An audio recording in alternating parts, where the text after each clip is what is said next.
Locomobile Model 30-liter Speedster 1909. 30 rated HP, 286.3 cubic inches T-head 4-cylinder engine, 4-speed manual transmission, solid front axle and lift-rear axle with semi-elliptic leaf springs, and 2-wheel mechanical brakes. Wheelbase, 120 inches. Surely the most famous locomobile on Earth is Old 16, the first U.S.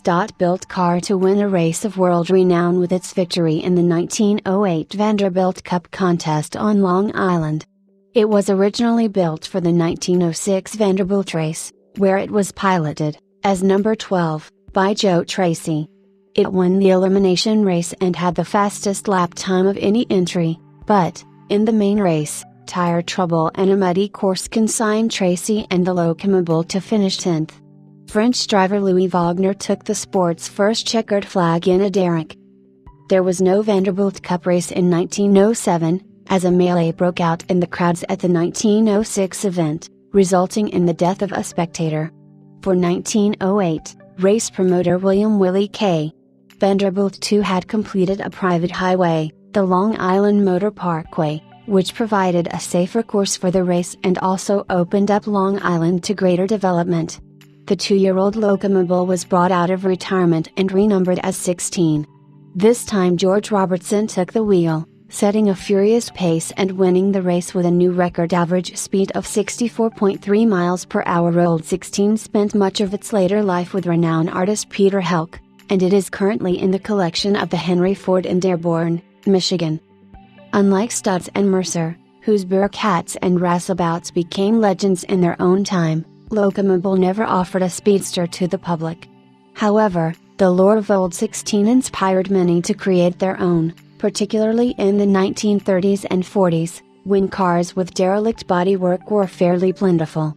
Faced with fabricating new wood for a limousine or touring car, many an enthusiast opted for a pair of bucket seats and a round fuel tank instead, with the wind in one's face being a free accessory.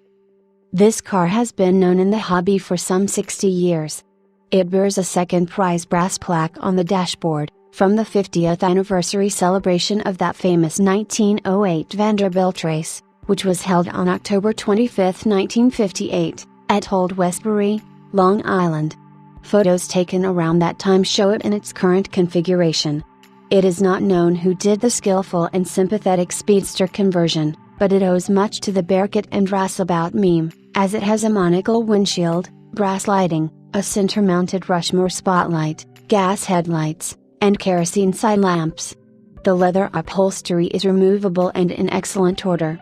A Warner Autometer odometer-speedometer combination is fitted to the dashboard, which also carries a Warner Chelsea clock with a second hand, and the ignition is of a Bosch dual-coil system. The chassis is original and highly correct. Even the original muffler is in place and in good order.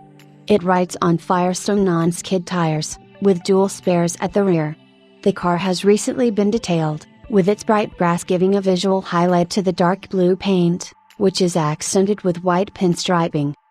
In the owner's words, it is unusual to find a speedster on such a high-quality chassis with a long-established history. This car, which is eligible for vintage racing and vintage touring, will turn eyes on any highway and provide an immense helping of fun. It is, as the early company slogan boasted, easily the best built car in America.